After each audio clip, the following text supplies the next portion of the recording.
Rick Smith Show. For more information, go to thericksmithshow.com. If you've missed any portion of the program, you can download the podcast at thericksmithshow.com. You're listening to WIN, Workers Independent News, a diversified media enterprises production. I'm Doug Cunningham.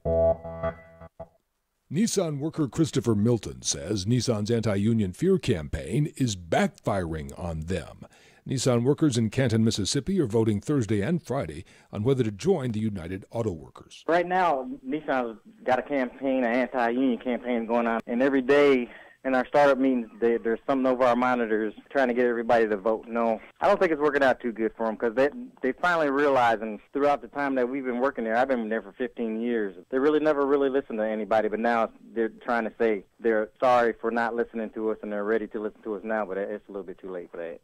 I feel strong, and I think they know that the numbers are against them, through the round tables and everything else, one-on-ones and stuff, but I think they realize that we got the numbers that we need to make this go through. Milton says Nissan has been making workers attend so-called round tables, anti-union meetings, where Nissan supervisors try to scare workers into voting against the UAW. As far as I'm concerned, discussions come out about our pension and our health care and stuff like that. I don't think the round tables are helping them at all because a lot of folks that wanted to vote no, they're realizing exactly what Nissan has done since we've been working there, and I think a lot of them are starting to change their mind. Milton says he feels strong about the workers' chances of getting a union on the eve of this UAW representation election at Nissan. I feel strong, and I think they know that the numbers are against them, through the round tables and everything else, one-on-ones and stuff, but I think they realize that we got the numbers that we need to make this go through. Milton says anti-union Nissan workers, though, are still afraid and sometimes get hostile when organizers visit workers' homes to ask for yes votes. Here recently, a lot of anti-folks, when a union member and one of our pro-union people go with them door to door, they're somewhat getting kind of agitated and violent to an extent. They'll cuss at you, get off my property. They're like offended.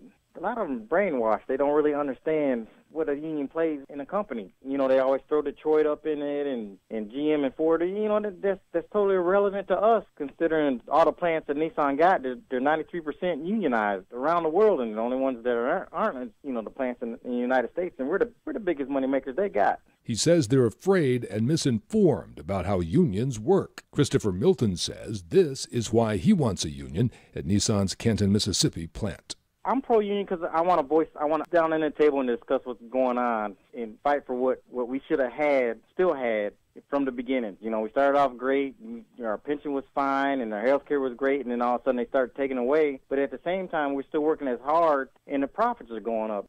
You've been listening to WIN, Workers Independent News. For more information, visit workersindependentnews.com. It's time for the Rick Smith Show. I want you to get up now. I want all of you to get up out of your chairs. I want you to get up right now and go to the window, open it, and stick your head out and yell, "I'm as mad as hell, and I'm not going to take this anymore!" I don't want to abolish government. I simply want to reduce it to the size where I could drag it into the bathroom and drown it in the bathtub. You bet I cut the taxes at the top. How dare you? How dare you? Go ahead. Make my day. The Rick Smith Show starts now.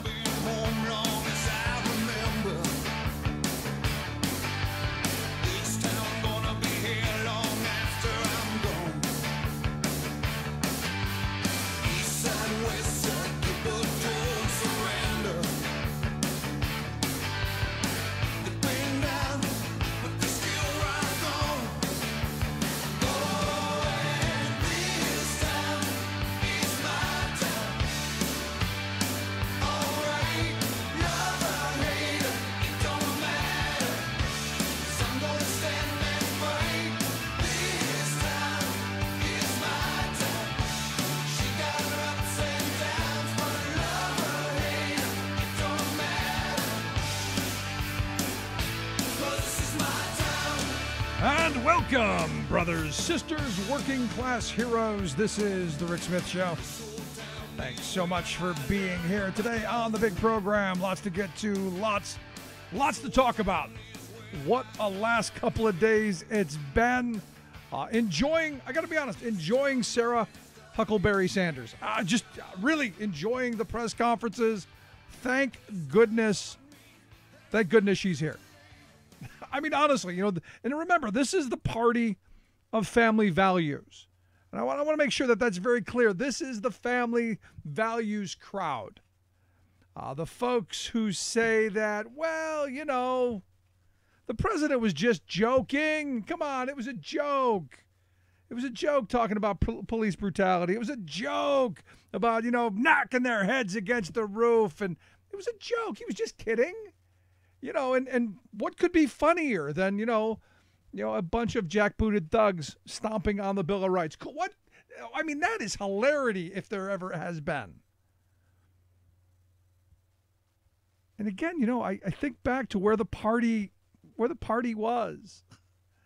I didn't always agree with George H.W. Bush, but you never got the feeling that he was outwardly willing to stomp on the Constitution in public. Maybe as former head of the CIA, skirt some of the side, a little bit over here, but you never questioned his patriotism of the country and his love of the Constitution. You didn't do that. I look at now, and where have we fallen? Now remember, this is the party of family values. So yesterday, Sarah Huckleberry Sanders, she comes out and says, that whole thing with, now again, to her credit, and I'm going to give her credit, she didn't lie. She didn't say, no, the president didn't work on the statement for Junior. No. As I think Spice Boy would have done. She didn't lie. She just said, no, it's what any father would have done. And it really got me thinking, when you look at the characters in this White House, again, from that frame of family values, from that frame of, conservative ideological personal responsibility, from that conservative mindset of love of the Constitution, country first. How'd we go from John McCain in 2008, country first, to hooray for me and the hell with everybody else? How did we get here? And really what it's been the moneyed interest controlling what we see here, what we read. And, this guy winning the popularity contest from people who were angry, and rightfully so. But I look at this, and again, back to that frame of family values. You had a communication director who was there for 250 hours. A whopping 250 hours. And for that 250 hours in the spotlight, and look, he got more than his 15 minutes. Sold off all of his businesses, upended his life, divorced from his wife, missed his child's birth, but did text her, I guess. I guess there was that. And you start going, at what point have these people sold their soul for the brass ring? I mean, because I go back and I think about myself. There's no way I would have missed my child's birth. There's just not. It's not. It wouldn't have happened. But to these people, it doesn't seem to be all that important. And I look at this statement from Sarah Huckleberry Sanders, who says, any father would have done it. No, not any father would have said lie. Not any father would have said, yeah, you can make something up, lie, bold-faced lie about it, and dig your child deeper into debt. What happened to take responsibility? What happened to be a man? What happened to Sarah Palin's man up? What happened? Is this no longer the party of man up? Did I miss the memo? Did I not get invited to the meeting? Because I look at this and I go, if it's my son and this is the scenario, you come out and you do what the lawyers wanted to do, which was to be honest. And I know this is such a foreign concept to the Trump folks. I know honesty and forthrightness and all of that is such a foreign concept. But look, you're on the big stage. You're on the big stage, and your lies will be found out. Look, this isn't the boardroom. I know the president likes to think that, his cabinet's the boardroom and we're going to run this like a business, which, interestingly enough, there was an article in the Wall Street Journal just yesterday, a couple of days ago, I think it was, where they're talking about, the reality is the employer class, they want capitalism for themselves and feudalism for the rest of us. And they went into how, employers want undying loyalty. They want you to pledge your firstborn child just so that you can earn a paycheck and then you'll never leave, and all of this, and that there's no reciprocal agreement. There's no loyalty coming from the other end. And it really is the Trump management style. It really is how he views, one, government, but two, personal relationships as very disposable. And understand, government can't operate that way. The chaos that we've seen, and look, as I've said, I'm actually fairly happy that we've had nothing but chaos because the ugly stuff hasn't gotten done. All of the horrible stuff we knew that he was going to bring in, and not even him, by not having a policy bone in his body, not understanding any of the things and the ramifications of what he does. He's basically handed this off to McConnell and Ryan. And we know what McConnell and Ryan want to do. It's what they've been pushing for the last several years. And none of it good. And at some point, I keep coming back to this idea of what happened to the Republican Party. Look, I go back to George H.W. Bush. And I go, what happened to that party? Where did they go? Where'd they go? It's the same thing about the party of FDR and the party of Truman and the party of Kennedy. Where did they go? And you go, there's only one place it could have gone. It got bought and paid for. And the same could be said for the Democrats. We've got really one party rule in this country, and that's the moneyed interests. So none of these values, none of the social issues that they keep throwing at us mean a hill of beans to these people. It's all about the money. It's all about the theft. It's about the kleptocracy. It's about how much can I take from me and from you. And when will we wake up to that reality? Look, the Democrats are coming out with their better deal. And look, from what I've seen, not a bad idea. If only you had the votes to push it forth. Yesterday, Chuck Schumer tweeted out, basically on the same tweet that I did about, Trump saying, we've got the greatest economy in the history of the world, and it's all because of me. Thank me. Businesses have never been more profitable, which is ridiculous. But hey, he points, never more profitable. And I said, to him, well, when does it trickle down? When does it get to the rest of us? When do communities and workers, when did they get their share of it? So Schumer, threw it out as well. And I said, well, what did you do? Where's EFCA? Where's the Employee Free Choice Act? Where was strike replacement? Where was any of the labor law changes over the last 25 years that would have made things better? Where were you fighting for these things? And there's no response.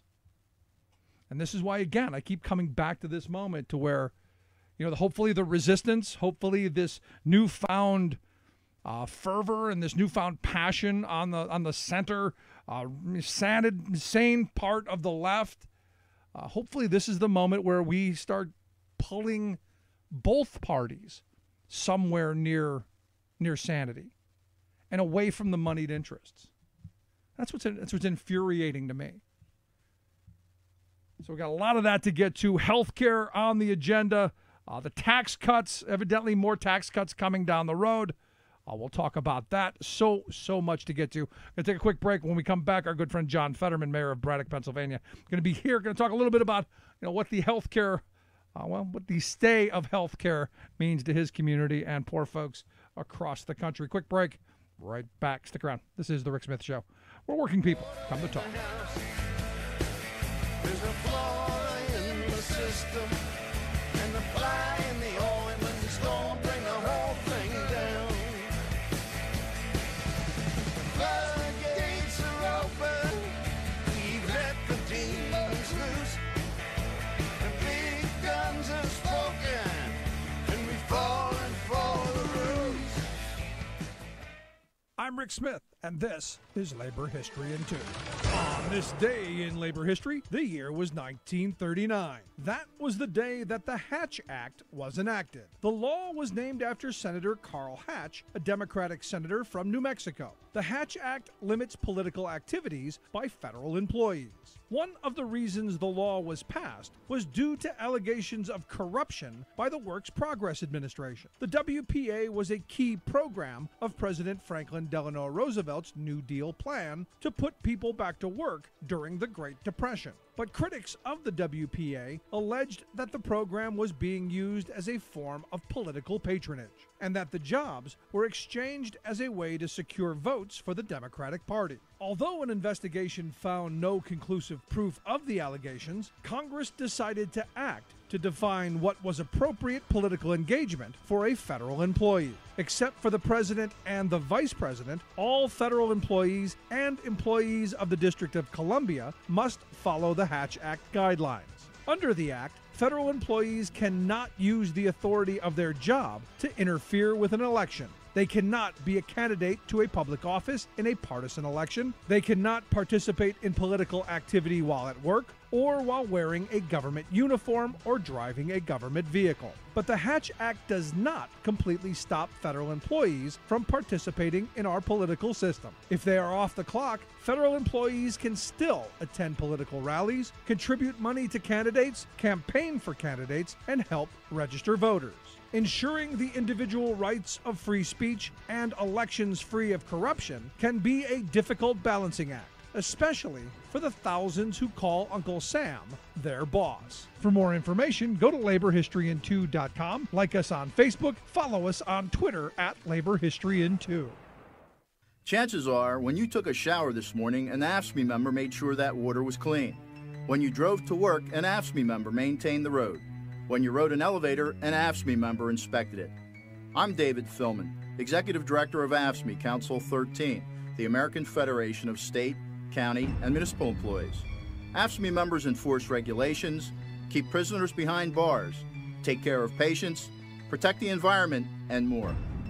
The work isn't glamorous, the salaries aren't high, but AFSCME members serve the public in every aspect of our daily lives.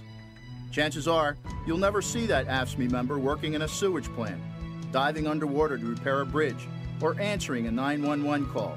But aren't you glad they do? For more information, visit AFSCME13.org. We are AFSCME. We make Pennsylvania happen!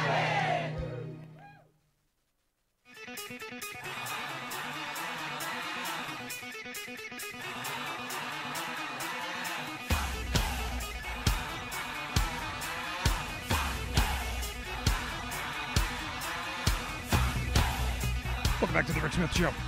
Check out the website, thericksmithshow.com. So I awoke this morning to reports that, you know what, there might be, possibly, could be a bipartisan solution to our health care problems. I am not making this up. Politico is reporting this morning that Lamar Alexander is, working with, some Republicans and some Democrats to move forward. You've seen Tom Reed of New York and Charlie Dent of Pennsylvania talking about, hey, how can we promote healthcare legislation that's going to, fund the cost-sharing subsidies? Those cost-sharing subsidies that Senator Ted Cruz of Texas said was just a bailout for the insurance company, and that Democrats are just apologists for big insurance. You go, really? It just makes you wonder sometimes. But here to talk a little bit about the stay of execution for now and maybe what we should be doing, I've asked our good friend John Fetterman to come talk with us. John's the mayor of Braddock, Pennsylvania, also a former U.S. Senate candidate. John, thanks for taking time for us. Always a pleasure, Rick. Great to be here. So, stay of execution.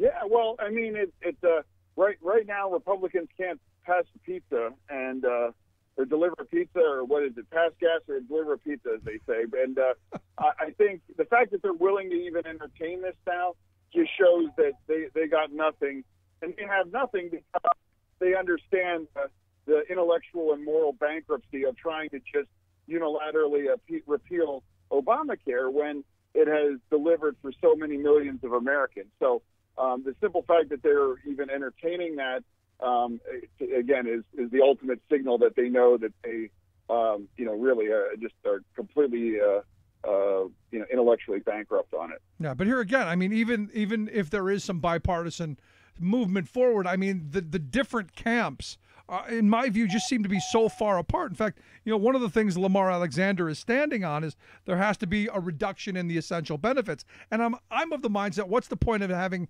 insurance if it doesn't cover anything? Well, I mean, it's like we need to stop.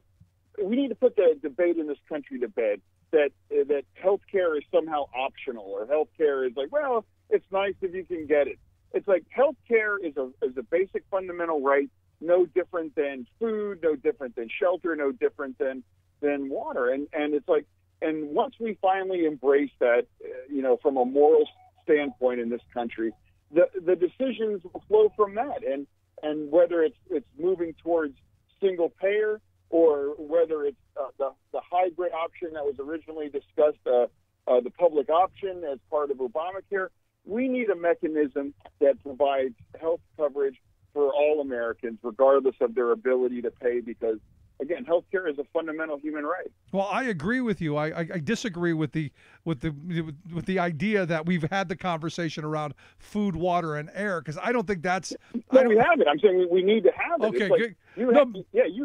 You have Republicans that are like treating health care like it's optional. Like, okay, 23 million Americans lose their health care, and it's like, well, it'll all work out, in the morning. It's like you know that the decision you take to repeal this bill will result in the death statistically, actuarially, of tens of thousands of people, and you're okay with that. What does that say about your soul? I mean, when did you lose your grace? Well, but remember, and again, as I started off the show with, these are the people who believe in family values. These are the Christian folk. Yeah, well, I've never seen anyone act so unchristlike by talking about. I mean, I seem to remember a lot from my catechetical class that Jesus was really liked the poor, and he really wanted to look out for them, and they seem to have lost that in translation here. That this new cruelty that emerges, where you just want to unilaterally pull health coverage from tens of millions of Americans just so you can give yourself a political talking point, is, again, it's just morally bankrupt. And I don't know why the Republican Party has lost their way so badly that they would consider this a strategy. Yeah, well, let me ask you this. I've been talking about Perry County, up a little bit north of where I live, that did not have a hospital in the entire county before the ACA, and now is building some clinics and a bit of infrastructure. And I said, had they pulled the ACA away, and look, Trump's still talking about not funding it, so it could go away anyway. I was saying that if the ACA goes away and that insurance Medicaid expansion goes away, even that little bit of health network that they're building now gets pulled out from them as well. And I look at a community like yours, same kind of thing. Yeah, we lost our hospital, and it's not as severe as what you're talking about in the county, but we lost our hospital, and guess what? We got an urgent care clinic, and it has saved lives. And it's like, I don't care, rich, poor, white, black, whoever you are, you will need health care at one point in time, and you will be a sick person. And that's the essence of insurance, is that the healthy people underwrite the expenses of the sick, and one day when the healthy people are sick, it's the cycle, and that's how it works. And the Republicans demonstrate a fundamental lack of how insurance works at a basic level, and they marry that to this unflinching cruelty to go after the most vulnerable people in our society and deny them health care when they themselves are the recipients of platinum government-funded health care. And I find it unconscionable, and I find it outrageous. Yeah, were you surprised John McCain came back for the vote? No, I'm not surprised, but I'm not in the cheerleading section for John McCain for having him do the right, basic thing, decent thing. It's like your choice is either repeal Obamacare, take health insurance away from whatever CBO number it is, 25 million, 30 million Americans, knowing that tens of thousands will die each year, or vote against it. It's like, I just think that while I'm glad he did the right thing, I don't know why anyone else would want to do the wrong thing. And they could find a constructive way to improve it. Or if Donald Trump really wanted to get, Jedi, he could go for Medicaid for all or Medicare for all. I mean, who knows? But this whole idea that you're going to kick 30 million people off insurance as a winning strategy is just a new level of cruelty that has, quite frankly, surprised even me that has always had a real cynical view of the whole process. Yeah, I mean, but I look at it, and again, the fact that they were willing to and wanted to, and out there, cheerleading the fact that they wanted to take insurance away from people who voted for them. And that's the weird thing, because if you look at this last election, a lot of those people who would lose their health care, they were people who voted for them. And it's the Thomas Frank, what's wrong with Kansas phenomenon, where people are voting against their own economic and social benefit and interest. But if there's a lesson to be learned from this, is that the Republicans aren't afraid to get behind something that has a 16% approval rating to try to get it done. And I say this about Democrats. It's like we could learn from that and say, look, we need to get behind this. We need to start defending this. And all the Democrats that refused to campaign on it or to talk about it when they were running earlier now realize that, hey, this Affordable Care Act, these are important core democratic principles. And we should always be proud to defend them and stand up to them, no matter whether they're, no matter what they're polling at 50% or at 20%. You stick to what's right and you stick to the core values, and that's what's going to build our party's strength over time, not simply just kind of responding to whatever's polling popularly right now. And we as a party have to decide that we're going to fight for these things. We are, as a party, are going to have to decide that healthcare is a basic fundamental human right and work backwards from that idea. And that either turns into a public option as part of Obamacare, or that turns into single payer. No, I'm right there with you. But here's the thing. I mean, I'm curious your thoughts on the quote-unquote better deal. I mean, because I've been saying for a very long time the Democrats need to find their spine, take back the message, and then stand on principle. Where's the party of FDR? Yeah. I'm not fond of the party of Clinton and the finger in the wind and whichever the polls go. They need to stand on principle, as you're pointing out. But I'm curious your thoughts on the better deal. Again, nobody's going to remember that phrase. Tell me what the Senate Democrats phrase was from 2014. Nobody remembers these weird slogans, and they're all focus tested or whatever. Democrats have to start playing smash mouth politics and start saying, because we're on the right side of things.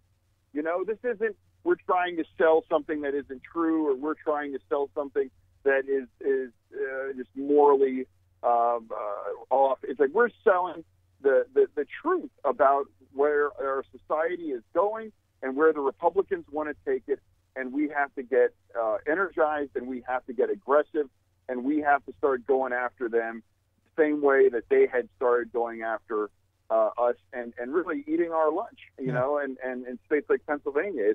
It never should have been close, and Donald Trump never should have won, let alone had to be close.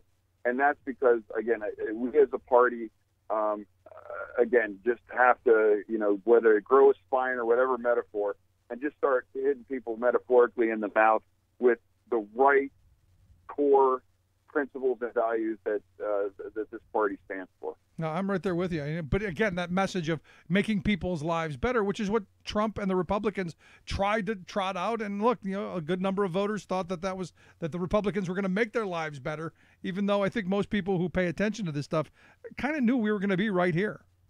Well, I mean, it's like I think a lot of people voted for Trump because, quite frankly, that there are parts of this state that I'm very familiar with out here where they've just lost hope, and it's like, well, we've had a Democrat here for so long. Let's try something else. I mean, it's like they voted for Trump equal parts, I say, out of inspiration or desperation, and it's we have to own that as a Democratic Party as well, that we let people down in a lot of these communities, and places like Monessen or McKeesport or these kind of places, they deserve to have investment. They deserve to be rebuilt, and we have to acknowledge our party's role in courting too much corporate, too much big money, and forgetting these small places that have been suffering immeasurably through unfair trade practices and trade deals. So where do you see things going? I mean, is the healthcare thing dead, do you think, or are they going to? Will this become a zombie thing that pops back up in September? Yeah. This is the Jason in the movies. It's just like no matter what they do, he's going to, jump out of the next closet. They're never going to let this go because they have too much capital in it. And I don't see it going bipartisan because Trump's radioactive, to any Democrat. You would never want to be seen as working with them, and you wouldn't want to give them the victory. So it's going to become, are we going to find enough votes on the Republican side? And they're never going to let it go, and they're going to do it regardless of what the cost is going to be to the most vulnerable members of our society.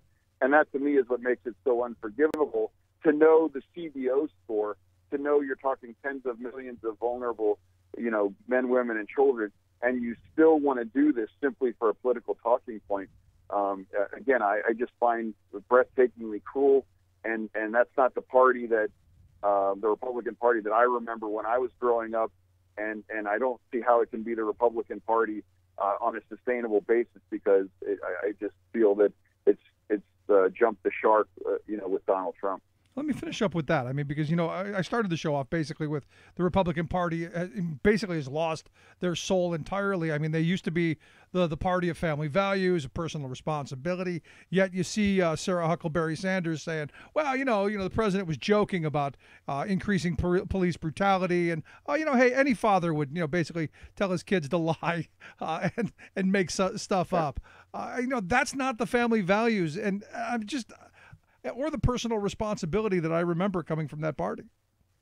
No, it's just like there's going to be a critical mass of Republicans that are going to say tax cuts for the wealthy and some of these other boutique special interests are not worth having this disgraceful individual representing our country. Whether it's talking trash with North Korea like some kind of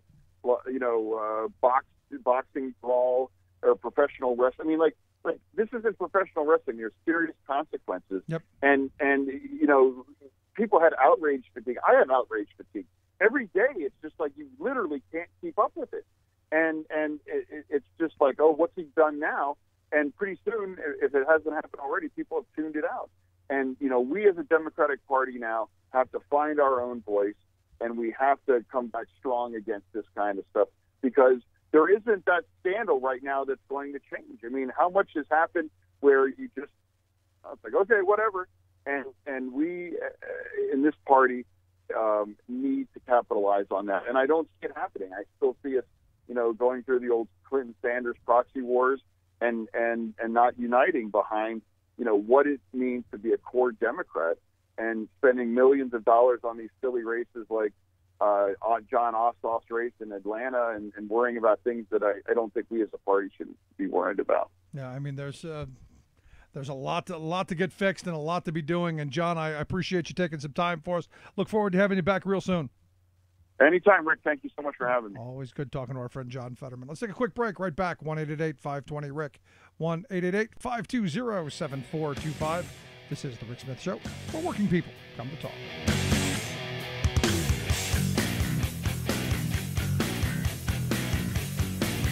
You're listening to The Rick Smith Show.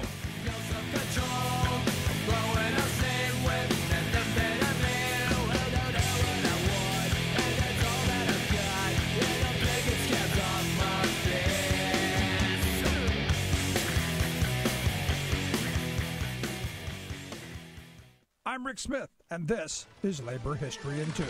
On this day in labor history, the year was 1918. That was the day of the first general strike in Canadian history. The strike took place in Vancouver. It was held to protest the police killing of labor leader Albert Ginger Goodwin. Nicknamed for his red hair, Albert was born in England. He became a coal miner and then immigrated to Canada. There he helped organize workers and lead strikes. He was blacklisted for his trouble, eventually making his way to Cumberland, Vancouver, where he found work as a smelter. He helped organize a strike for smelters to win the 8-hour day. Albert had a lung disease that had led him to be declared unfit for military service in World War I. But suddenly, that decision was reversed. With the help of local townspeople, Albert hid from authorities. But he was found and killed with a shot that severed his spinal cord. He was just 31 years old. Outraged, the Vancouver Trades and Labor Council called for a general strike. Soldiers returning from the battlefield were mobilized against the strikers.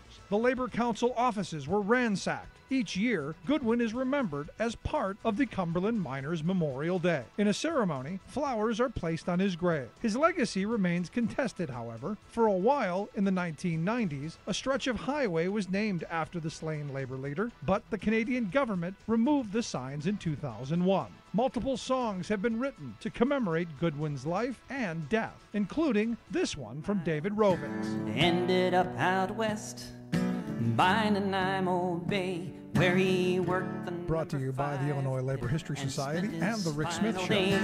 Let's remember the departed and for us the things they gave, as we're gathered here by Ginger Goodwin's grave. As we're gathered here by Ginger Goodwin's grave. The governors of many states are boldly stepping forward these days to stop grassroots democracy. Yes, noting that local citizens and officials have been passing local laws to govern themselves, a flock of right-wing governors are asserting an autocratic power called state preemption to overrule democratic decisions made by locals. Why do these governors hate democracy? Because their corporate funders don't like some of the laws local people support. So democracy must go. This is not a matter of a rogue governor here or there, but a coordinated effort by corporate interests to get governors to usurp local authority. The main coordinator of this power grab is ALEC, the American Legislative Exchange Council. For example, in 2014, when Fight for 15 and other activist groups began winning city campaigns for minimum wage hikes, ALEC responded by holding a corporate forum on how state officials can stop such local actions.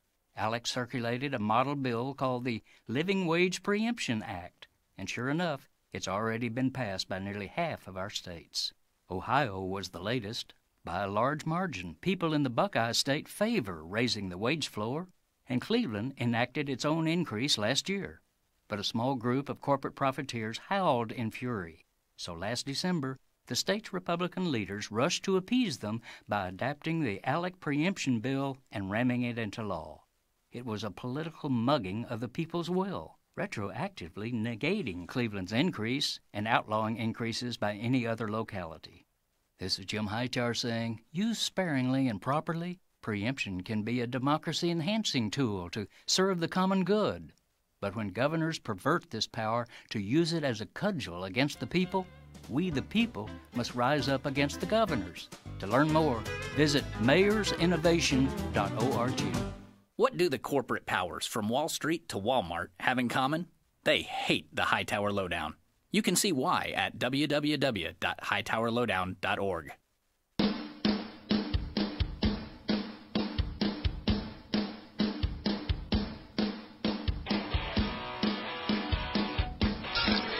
Waving the flag of freedom for people, not corporations. Rick Smith. Welcome back to the Rick Smith Show. Check out the website, thericksmithshow.com. So, in response to a couple of our tweets that went out on the, what would your father do? Sarah Huckabee Sanders said, yeah, what? Any father would do it. Any father would tell their kid to lie. Basically, that's it in a nutshell. And, the reality is no, it's not. And as Rona points out, my father was honest to a fault. If I got caught lying one time, he made sure it was the last time I told an untruth. That's what moral fathers do. Per sister points out, maybe she was confused. It's what her father would do. And again, Mike Huckabee, wears the religion all over the sleeve, as does she. So, the fact that you've got someone who's outwardly lying, you kind of go, really? What happened to that? Oh, I don't know. the faith. And, as Juan Mayo points out, well, not just the crooked ones. I don't know. It makes you wonder sometimes. And, speaking about, the lying, basically everything that comes out of Trump's mouth, you see the lie. I mean, right now he's running around saying that the economy, the stock market, the best it's ever been, and it's because of him. And Axios did a write-up of, comparing the first 6 months of, the last several presidents. And they pointed out that while the stock market has gone up 8.8% during the Trump years, during the H.W. Bush years, the stock market actually jumped 20.7% in the first 6 months. So much for the greatest Republican ever. So much for that. And Obama's first 6 months saw the stock market jump 22.6. So again, it's what I love about the right wing, what I love about their messaging machine is they're never wrong. They're always the best, and they're always a victim. They're always being attacked by, the liberal elite media, which I keep going, I'm looking for it. I'm looking for the liberal elite media, just like I'm looking for my George Soros check, which, conservatives keep saying, well, you're funded by Soros. I would love to have Soros money. If you know George, tell him to write out the check, send it directly to me. It doesn't exist. But you know what? They keep throwing these myths out there. And it's like a lot of their myths, isn't it? Raising minimum wage is going to kill jobs. It's a job killer. The EPA is going to kill jobs, yet we know that it actually has a positive effect on jobs. And not to mention lives. Tax cuts create jobs. No, they don't. It creates hoarding. That's what it does. Sorry, these myths that they keep throwing at us just don't seem to work. And look, we're going to see them again. They're going to boomerang back again. As the Republicans try and find something to pass so that they can, put their hat on something. And it's going to be this latest tax nonsense. This is where they're going to push. And they're going to push for more for the wealthy, less for us. And I don't know how much simpler you can break that down. Normally, I tend to lean towards the Democratic Party. I know they like to get involved in a lot of verbiage and a lot of explaining and facts and a lot of, words. I like to break things down to the simplest, the lowest common denominator. Maybe it was one of those things being beaten with the stick by the nun in grade school. But the simple common denominator here is more for the wealthy, less for everybody else. On the healthcare front, what they wanted to do is they wanted to take healthcare from, anywhere between 23 and 15 million people. Less for everybody else, tax breaks for the wealthy. More for the handful, less for everybody else. I don't know that it gets any simpler than that, and I don't know how to change that language to where people will go, oh, that makes even more sense. It's just mind-blowing that still you have people who vote for, they're going to cut taxes. Look, I would love to have a tax cut, and I remember the George W. Bush years, where we almost had a surplus. And I got my Bush Prize in the mail. Oh, I was so excited. Ran to the mailbox every day going, oh, my Bush Prize is going to be here yet? No, tomorrow maybe. And then I got the magical $300 check. And what we learned, because look, W wasn't Magellan. He wasn't discovering new territory. They did the exact same thing during the Gerald Ford years. And what they learned back then, because, hey, Gerald Ford gave out $200, which, honestly and truthfully, just to be, factually correct, $200 back in the middle 70s was a ton more money than $300 was in the 2000s. If you adjust for inflation, it was a much bigger sting. And you would go, wow, that boost to the economy. Those people would go and spend that money. And what we learned back during the Ford years is when you gave working people like me a check, we paid our bills. We put it on the mortgage. It's what I did. I put it on the mortgage. There was no new consumption. We learned that. And yet, Bush years had to do it again. But what came out of the Bush tax cuts? millionaires and billionaires lining their pockets, and it's going to happen again. Trust me, mark my words, that simple. Quick break, right back with Talk Media News. Stick around.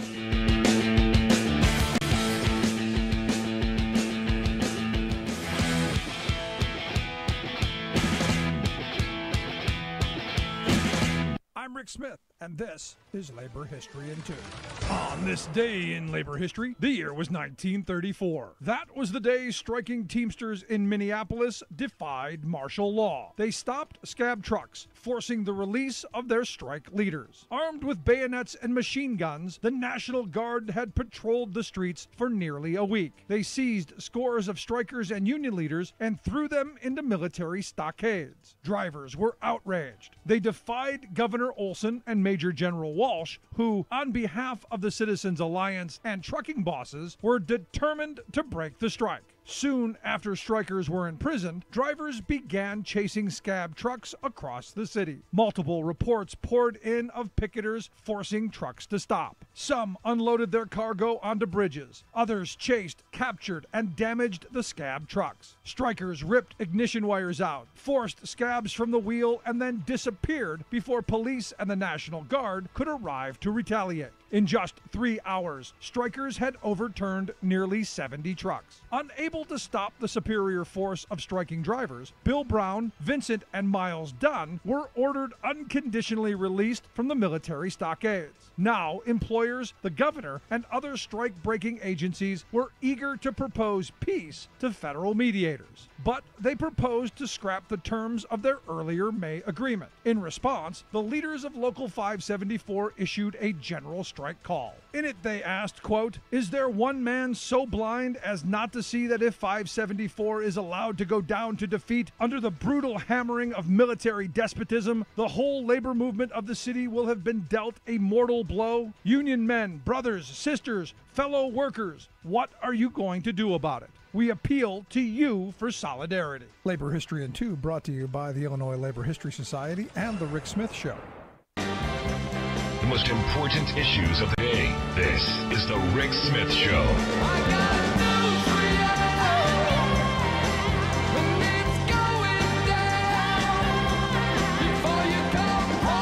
Back to The Rick Smith Show. Check out the website, thericksmithshow.com. So Lindsey Graham was on the Today Show today, rattling the sabers, rattling the chains. Evidently, according to him, there will be a war with North Korea over their missile program if they continue to try to hit America with an ICBM. And look, nobody wants North Korea with a nuclear weapon. But is this the best way to go about it? Is this openly rattling chains? Is what Trump's doing the best thing? I don't know. I don't have a warm, fuzzy feeling with a crazy guy in the White House. Just that simple. Anyway, let's find out what's going on around the world. In Washington, D.C., Bob Ney, Talk Media News. Bob, thanks for taking time for us. How are you? I'm good. So we going to war? When's countdown? Well, there's never been a war that Lindsey Graham and John McCain don't want to start. That have us in about 15 spots. I always said I voted for Barack Obama for a multitude of reasons. But one of them is that McCain would have got his hand off the Bible and then would have launched into 3 wars before he got back to the White House for lunch. So, not to pick on him, but I'm sorry that that attitude is going to get us nowhere. I mean, you look at Syria and people we supported over there. One thug replaces another thug. Now, I think on North Korea, I believe, Rick, there are 3 things that could happen. Hit me. One, Hit me. Sorry. Yeah, Tillerson, our Secretary of State, is actually reaching out. He's going to be criticized for it, but he's actually reaching out. And I don't know if it'll be contrary to Trump's policy or maybe planned, but he's reaching out to say, look, we don't like what you're doing, but we're going to respect you and we'd like to talk. Of course, Tillerson stopped Trump from decertifying Iran a week ago, and Trump was angry about it, but there was no reason to decertify Iran under the Obama agreement. Every 3 months they have to look at it. So you've got Tillerson as the diplomatic, voice on this thing. Now, it's been tried in the past. I supported Bill Clinton with $2 billion some dollars. We tried. I thought it was a good effort. I still support him on it. So we've tried different things and threats. But number one, there's diplomatic. The solution is China to do something, which brings me to the third thing. And the third is to do a strike, not a war, but a strike, and nobody likes to say this, but to assassinate Kim Jong-un, to take him out. Right. Those around him. Now, you can do a couple of theories on that. One of them, I think, is actually honestly plausible. You strike before he strikes. You strike. You tell the military of Korea, go ahead, we're going to take you out too. And they actually are glad the guy's gone, and they back down, and, we start to talk. Now, that's just a theory out there. The other is that we go into this massive, battle.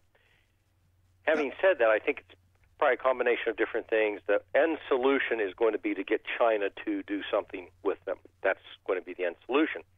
Unfortunately, for working people, that may entail the 2 points that Trump's bringing up, which I think are good about China, to go at him for trade issues.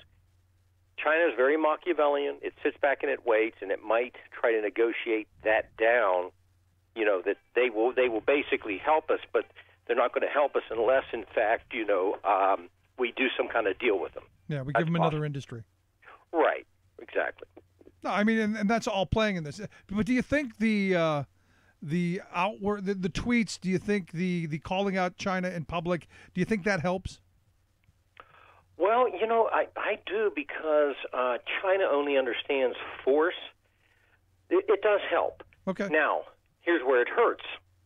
It helps because it does put pressure on them. They only understand force, but and I sound like a politician today, but on the other hand, it hurts because it gives away exactly what we want to do.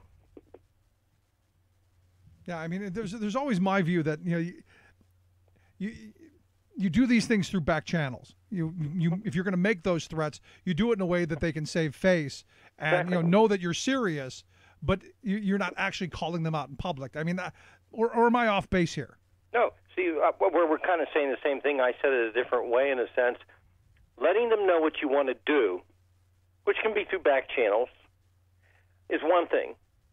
Letting them know publicly what you want to do may rattle them, but also may, make them take a different strategy. So it's not the end of the world to push them. I guess it's, kind of how you push them. Yeah, because I'm not against taking out I wasn't against taking out ill. But, then what happens? What kind of chaos do you end up with? Sure. I mean, that's the other question. Well, and I think this is something to go back to China with, because I don't think China wants everyone from North Korea racing across to China. Oh, they don't. They don't want us in their backyard like this. But I don't, at some point in time, when China thinks it's going to cut a deal on something else, that's probably when they'll react. I mean, it's an old society. For them, waiting 500 years is not like the United States, which is not 500 years old. No. So, what kind of trade measures would we be pursuing with China, do you think? Well, two things. One is the intellectual property rights, and the second is the interference in American business, how it operates. Now, ironically, I can share two stories quickly with you. In 1996, I was part of you remember the late Congressman Tom Lantos? Yes. Yeah. I went to China with him and about 40 some others, the largest delegation at that time in our history. We sat with Jiang Zemin. Bill Clinton was president. We were trying to get him to change his behavior. We talked about two issues, intellectual property rights and interfering in American business, which is what Donald Trump talked about in 2017, yesterday.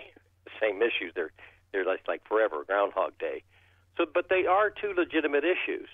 And one, is that they're stealing all of our intellectual property rights and our methods, science, computers, et cetera, music. They steal it all, and they know it. But the second is the business deal. And Summitville Tile in 2004 in Columbiana County, Ohio, got approval, sent the tile over for walls for McDonald's because the tile produced in China is so cheap and bad. And they got approval. Their containers were at the port in China. China all of a sudden said to Dave Johnson, the owner of Summitville Tile, you can't go in until you fill out 1,000 more pages of a document, and we have to photograph your factory. He fought back, and we talked to Rob Portman, who at the time was the trade rep, and we happened to win on this issue. But can members of Congress go to the trade rep and get him to solve all, thousands of issues? No. So that's what China does. Now, Johnson could have compromised and included a Chinese businessman in his business, and that would have went away. Right. Those are the things we have to stop. Look, if I hear one more time, because I listened to the labor history you had, if I hear one more time a person say we have to be more productive, you can't be productive against slave labor. and China is slave labor. Absolutely. And The again, only way we're going to do this is to change the rules of how they operate within our country. and it's one of those things that I was saying during the election. I agree with Trump on. I bring back manufacturing, tough on our trade rules. We have seen so much middle class wealth extracted from this country because of our bad neoliberal trade deals. It just blows my mind. Sure, it's horrible. So I think there are some things that definitely can be done, but the Chinese are smart when it comes to careful with their president of the United States. I understand that the argument's going to be that my campaign. Yes, they were, Rick. As you know, politics and campaigns. Sure. Got your family. It's pretty cool. You got a lot of confidence, a lot of loyalty. They believe in you. Yeah. Were my family involved in running the congressional office? No. So I think Trump needs to learn from this. It's one thing of the campaign. It is another of an official government office. Yep. I'm with you. And I, if I were he, I wouldn't put my kids through this. Somebody is going to get in trouble. Yeah, somebody, because look, as you well know, government doesn't run out of time or money when they're looking at you. That's for sure. It is what it is. And finally, it looks like Jeffy's going to be going after affirmative action and college admission. Is this right? Yes, they're talking about affirmative action. If you're white and you apply to college admissions, they're looking at that. That's going to be a big battle. They're also, and I forget the name of the rule. Horrible rule where you can be stopped for basically a taillight violation and they take your car and money. President Obama suspended that. They're looking at that too.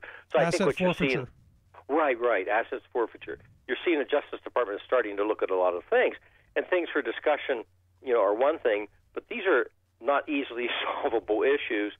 So I think Sessions is going to stir a lot of controversy. Now let's face another fact: Sessions' history, which he overcame and got the vote. Sessions' history is something he's going to have to tread very lightly with. Yeah, I mean, but you like you said, nothing's probably going to get done. To me, that's the point. Nothing is going to get done, and we keep stirring up all of these divisive issues just to keep the base riled. Right. Well, yes, I don't think that anything will come of this policy at all. But I think it is, somebody saying, he stands for this principle. Again, I think that Sessions has to be overly cautious of how he deals with any, even if it's legitimate and people want it changed, he has to be very, very cautious how he deals with any racial issues with his history. Certainly. No, you're absolutely right. So is Jeffy gone? Have we decided if what are the odds of him being around in 6 months? I knew he'd survive. He's all right. I don't know what happened, but he's going to survive. I think Kelly saved him. Yeah, like any cockroach, they seem to survive. I think Kelly saved him. All right. Well, there you go. Bob, I appreciate the time, man. Great thoughts. Already. Thank you. Our good friend Bob Nay. It looks like he said, looks like Jeffy might make it. And look, again, you come back to these divisive issues that they keep throwing out, and this affirmative action one is right there front and center. It's just mind blowing to me that this is what they choose to do. This is the choice because we're going to inflame white people because you know what? Some black guy might get, or some black girl might get something that your kids didn't get. That's what this is about. And again, I'll be honest, I don't get it. It's just about inflaming the inflamed. And while nothing is getting done politically, it's about keeping people riled and all bunched up. But it's, look, it's how they got where they are. Simple, sad. I'm going to take a quick break. When we come back and talk a little bit about, the Russia investigation, Mueller. If Jeffy's safe, will he eventually fire Mueller? Where does that go? What does it take us? Lots of thoughts on that. Right back. Stick around. This is The Rick Smith Show.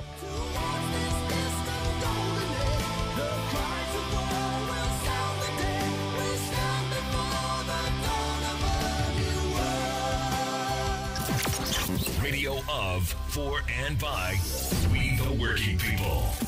The Rick Smith Show. You're listening to The Rick Smith Show. For more information, go to thericksmithshow.com. If you've missed any portion of the program, you can download the podcast at thericksmithshow.com. You're listening to WIN, Workers Independent News, a diversified media enterprises production. I'm Doug Cunningham. Nissan worker Christopher Milton says Nissan's anti-union fear campaign is backfiring on them. Nissan workers in Canton, Mississippi are voting Thursday and Friday on whether to join the United Auto Workers. Right now, Nissan's got a campaign, an anti-union campaign going on, and every day in our startup meetings, there's something over our monitors trying to get everybody to vote no. I don't think it's working out too good for them because they finally realizing throughout the time that we've been working there, I've been there for 15 years, they really never really listened to anybody, but now they're trying to say they're sorry for not listening to us and they're ready to listen to us now, but it's a little bit too late for that. I feel strong, and I think they know the numbers are against them, through the roundtables and everything else, one-on-ones and stuff, but I think they realize that we got the numbers that we need to make this go through. Milton says Nissan has been making workers attend so-called round tables, anti-union meetings, where Nissan supervisors try to scare workers into voting against the UAW. As far as I'm concerned, discussions come up about our pension and our health care and stuff like that. I don't think the roundtables are helping them at all because a lot of folks that wanted to vote no, they're realizing exactly what Nissan has done since we've been working there, and I think a lot of them are starting to change their mind. Milton says he feels strong about the workers' chances of getting a union on the eve of this UAW representation election at Nissan. I feel strong, and I think they know the numbers are against them, through the roundtables and everything else, one-on-ones and stuff. But I think they realize that we got the numbers that we need to make this go through. Milton says anti-union Nissan workers, though, are still afraid and sometimes get hostile when organizers visit workers' homes to ask for yes votes. Here recently, a lot of anti-folks, when a union member and one of our pro-union people go with them door to door, they're somewhat getting kind of agitated and violent to an extent. They'll cuss at you, get off my property. They're like offended. A lot of them brainwashed. They don't really understand what a union plays in a company. They always throw Detroit up in it and GM and Ford. That's totally irrelevant to us, considering all the plants that Nissan got, they're 93% unionized around the world, and the only ones that aren't, the plants in the United States, and we're the biggest money makers they got. He says they're afraid and misinformed about how unions work. Christopher Milton says this is why he wants a union at Nissan's Canton, Mississippi plant. I'm pro-union because I want to sit down at the table and discuss what's going on and fight for what we should have still had from the beginning. We started off great, our pension was fine, and our health care was great, and then all of a sudden they started taking away. But at the same time, we're still working as hard, and the profits are going up. You've been listening to WIN, Workers Independent News. For more information, visit workersindependentnews.com. Waving the flag of freedom for people, not corporations. Rick Smith.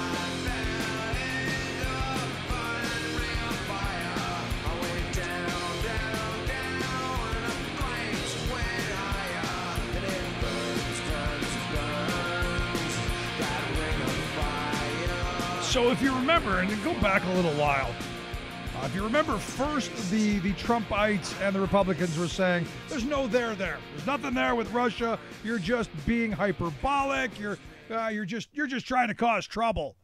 And then it's a giant nothing burger. And then, it's not a big deal. Then it was, everyone would do it, right? Everyone would take that meeting. And now it seems like the right is pushing this justification for firing Mueller. And the rationale is, look, Mueller knew Comey. Trump fired Comey. So Mueller's out to get Trump because of firing Comey. That seems to be their argument in a nutshell. And I look at it as, no, I don't see Mueller out to score any vengeful points, especially for Comey. I think he's out for the truth. And I know it's a foreign concept to the party of family values and personal responsibility, but to me the truth matters. And look, I don't think any father would tell their child to lie or make stuff up. It matters. And here to talk a little bit about the push to fire Mueller and quash the investigation of what happened during 2016. I've asked Martin Wallace to come talk with us. He's the executive director of American Democracy Network. Their campaign, Where We Draw the Line, the website wherewedrawtheline.org. Martin, thanks for taking time for us. Hi, Rick. Thanks for having me. So am I getting this right? I mean, we started off where it's not no big deal, nothing really happened, to now it's, hey, we need to fire Mueller and quash the whole thing. Absolutely. We've seen a history of distractions and distortions on this very critical issue. And our Where We Draw the Line campaign, it's at wherewedrawtheline.org. And what we're saying is that this is a moment in history where we're at a crossroads. And if we allow Donald Trump to fire the special counsel who is tasked with investigating him, then that takes our country down a dark path. We have to prevent that from happening. So our message is, if Trump fires Mueller, Congress has to hire him, and they have to let Donald Trump know ahead of time they will do that and put some boundaries on this president. Now, again, there's some Republicans who are saying not a great idea, because I've been saying, look, the Democrats, they're not really at play here. It's the Republicans who are going to save this country from themselves. I think you're right, and I think this is a moment where we're starting to see those Republicans standing up. This isn't an issue about politics. This is an issue about protecting our democracy. We saw last week Lindsey Graham was talking about a bill to limit Trump's ability to fire Mueller and put some judicial restraints in place to keep that from happening. We've seen several other Republicans speak up to Mueller's integrity and the need for these investigations to continue. So I think we're at a point where we are going to see a bipartisan response, which is something that I think we've desperately been needing in this country. We need Congress to be the check and balance that our founding fathers intended. And one of the things we're doing with the Where We Draw the Line campaign is working to get ahead of this issue, to have Congress stand up ahead of time so that we're breaking out of this role of always being reactive to what's coming out of the Trump White House, and instead putting some boundaries on the president ahead of time. Let me ask you this, because I get a lot of my Republican friends saying, "Hey, Mueller knew Comey. Mueller's a political hack. There's got to be someone who's more bipartisan, who would be more fair and just." Because look, that's their talking point. He's somewhat corrupted. How do you respond to that? Well, I think that the fact that there are talking points at play here is something very important. So there were pro-Trump groups that spent $400,000 on web and TV ads during the Jim Comey testimony, trying to discredit him. This same group is now geared up to spend $450,000 on TV ads to do exactly what you were saying, to put forth these talking points. And as you mentioned before, this is about the truth. This isn't about Robert Mueller, and they're trying to attack him. And one of the issues here is he is a man of the highest integrity. This is somebody who was a war hero. He took an AK-47 round in the thigh in Vietnam and then went on to become FBI director, appointed by George W. Bush, and one of the most respected law enforcement leaders in our country. So the fact that this is becoming a PR campaign is something that should be concerning to all Americans. And that's exactly what Trump wants. They want this to be a political issue when they can say, oh, the left is all about this investigation. But this is about protecting democracy, and that's why we're encouraging Congress to come forward with this message and say, if Trump fires him, we're going to hire him. We're going to bring him back as an independent counsel.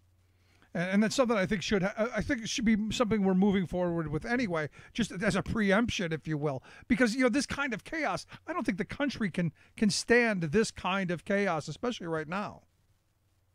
No, yeah, you're absolutely right. This is causing more and more division, and I think as this heats up, it's going to be something terrible for our country. We've seen that Donald Trump wants to protect himself, and as you said, this started off, the talking point was a nothing burger. And we have to ask ourselves, why all these efforts to try to stop these investigations? I think the answer to that is becoming increasingly clear. And as you said, this is about the truth. We need somebody who's a champion for the truth right now, who is fully empowered to do everything he can on behalf of the American people to let us know what was really going on. But here's the thing. I mean, we hear a lot about the truth and, what's happened and what I think Trump has done, masterfully, and not in a good way, but masterfully for him, is that, I don't think there are any truths anymore. I mean, most people you talk to, they have their talking points, and there doesn't seem to be any natural truths that both sides seem to agree on anymore. That's a big challenge right now, and everything becomes so politicized. The fact that truth itself is something that's becoming politicized is a cliff that we're on the precipice of. Yeah. And so that's why we're saying this is a moment where we have to draw the line, because if our Congress can't draw the line about preserving the integrity of these investigations, then I'm not sure what country we are if we wake up on the other side of this and Trump is allowed to remove Robert Mueller and we haven't done anything to try to prevent that or try to stop it from happening. Yeah, I mean, to me, the idea of it being, Russia meddling in our elections, which, is a huge thing in my view. And one of those things that, if you would have asked me 2 years ago, if in a bipartisan fashion, we would have been, outraged by Russian meddling in our elections, I would have said absolutely, both parties. It wouldn't have mattered. Country first, America first. I'm literally shocked at how we're seeing the Russians propped up by Republicans and people on the right. It's a strange state of affairs, especially when we remember that Mitt Romney in 2012 referred to Russia as our greatest geopolitical foe. And, this ties to the issue of the truth right now, because there's an office building in Russia. It's often referred to as the agency. It's in St. Petersburg. And I'm really not sure why this isn't covered more. It's in various articles every 3 to 6 months going back the past couple of years. But hundreds of Russians go to work impersonating people on social media. And that's one of the ways that the truth gets distorted. And one of the concerns is that this issue of firing Mueller is going to become a PR issue when really it's a justice issue. And that's why we have to stand up and say, we can't let this be politicized. Yeah, I mean, I get a lot of trolls all the time, and right now, because of, as you pointed out, stories that have this included, I'm thinking, are these Russian trolls, or this little egg, are the egg people? Are they coming for me, or the people with 40 numbers behind their name? Are these the Russians? And look, by doing what they've done, they've made us question everything that we see and that we hear. And I gotta wonder, is that not a good thing that we start questioning everything? Well, I think it's important that we have a healthy skepticism and that we apply that across the board. And the thing that we all need to be questioning right now is exactly what did the Trump campaign do? Maybe they're completely innocent. We have to be fair and consider that. Yeah. But their actions seem to indicate more and more that they do have something to hide. And so we do need somebody who is independent and empowered to do this. We need, as you said, this may be a good idea anyway. Congress has to renew the legislation. They have to pass a bill to bring back the Office of Independent Counsel. Which I think and that will allow. I think you're absolutely right, and they can do it on a one-time basis. Now, this can be a little confusing because we have special counsel, independent counsel, and how does this all work? So Mueller's currently a special counsel within the Department of Justice, which means he should be reporting to the Attorney General. But the Attorney General had to recuse himself because he forgot to report some of his meetings with Russia. So we need to get Mueller into a position where he is independent and he can be the champion of the truth. And we have to rally around him because the Trump team is going to try to tear him down, and he's the best champion we have for somebody who is a conscientious, great American, a great attorney, well inspected by law enforcement, whose job it is to get to the truth. You said he forgot Jeffy forgot some of his meetings. Some are calling that perjury. I think that the people who are doing so may have a very strong case. I'm not an attorney, so I can't opine on that directly. But many of them who I'm talking to are saying that this is a very serious issue. Yeah, I mean, it seems and that's something else. This is something else we need to keep in mind. We have people compare this to Watergate or the Lewinsky scandal. Watergate was about breaking into an opponent's political office.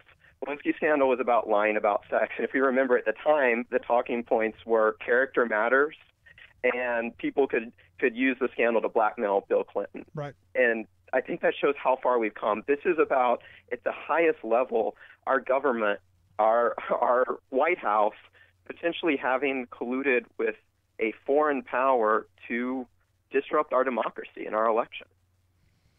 I've said a number of times, I miss the days of worrying about a stain on a blue dress. I mean, we had a balanced budget. We were going to be debt-free. The economy was doing well. We hadn't been attacked. We weren't living in the post-9/11 world where there are cameras everywhere and NSA and this and that. I wish we could go back to those days where it was just about a stain on a red dress or a blue dress. But here we are.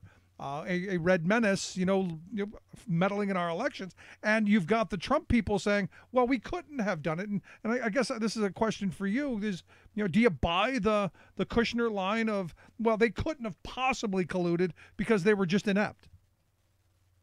I think one of the things we have to ask ourselves is, where did the powerful Trump campaign social media abilities come from?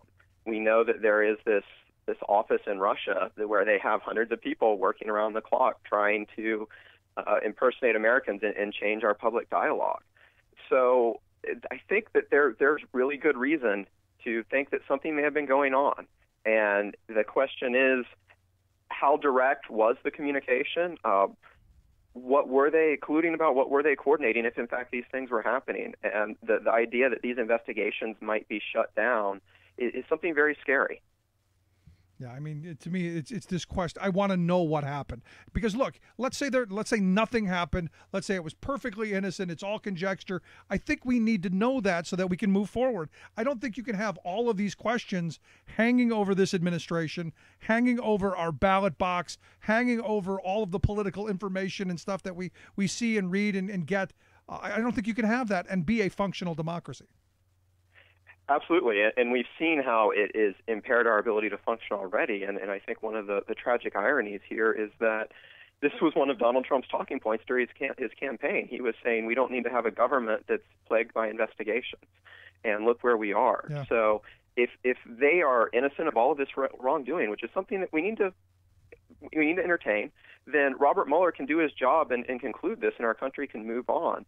But if they try to remove him, either by moving Jeff Sessions to Homeland Security or having a Saturday Night Massacre where they just fire people until somebody is willing to remove Mueller, we really have to think, what is going on? What do they have to hide? And we have to demand that Congress rehire him. Yeah. Last line of questioning I've got for you, because to me, there's this, and then there's the much bigger picture of just the ties of American oligarch and Russian oligarchs. And this kind of incestuous relationship that you see between Trump's and the wealth class of this country with the billionaires in Russia, and how much they've infiltrated, buying our media, not just on the right, but also on the left. I mean, the influence of Russian money across the spectrum, to me, needs to be really looked at. And is this in the best interest of democracy for this country? That's something we all need to be thinking about. And one of the questions is the Great America Alliance, this group that's spending $450,000 on ads attacking Mueller and his investigations. Where does their money come from? How do we know if it's coming from Americans? How do we know what sort of money that's influencing the way we think in our public debate?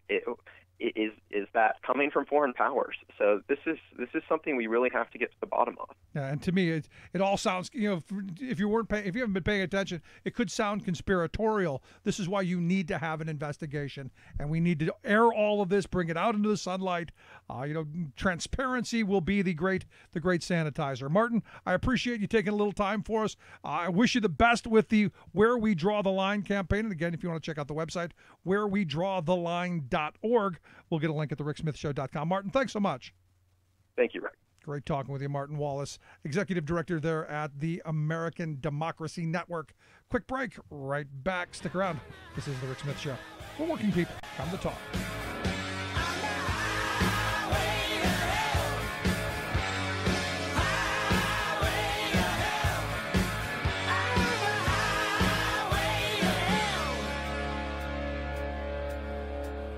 I'm Rick Smith, and this is Labor History in 2. On this day in labor history, the year was 1939. That was the day that the Hatch Act was enacted. The law was named after Senator Carl Hatch, a Democratic senator from New Mexico. The Hatch Act limits political activities by federal employees. One of the reasons the law was passed was due to allegations of corruption by the Works Progress Administration. The WPA was a key program of President Franklin Delano Roosevelt's New Deal plan to put people back to work during the Great Depression. But critics of the WPA alleged that the program was being used as a form of political patronage, and that the jobs were exchanged as a way to secure votes for the Democratic Party. Although an investigation found no conclusive proof of the allegations, Congress decided to act to define what was appropriate political engagement for a federal employee. Except for the president and the vice president, all federal employees and employees of the District of Columbia must follow the Hatch Act guidelines. Under the Act, federal employees cannot use the authority of their job to interfere with an election. They cannot be a candidate to a public office in a partisan election. They cannot participate in political activity while at work or while wearing a government uniform or driving a government vehicle. But the Hatch Act does not completely stop federal employees from participating in our political system. If they are off the clock, federal employees can still attend political rallies, contribute money to candidates, campaign for candidates, and help register voters. Ensuring the individual rights of free speech and elections free of corruption can be a difficult balancing act, especially for the thousands who call Uncle Sam their boss. For more information, go to laborhistoryin2.com, like us on Facebook, follow us on Twitter at laborhistoryin2. Radio of, for, and by we the working people. The Rick Smith Show.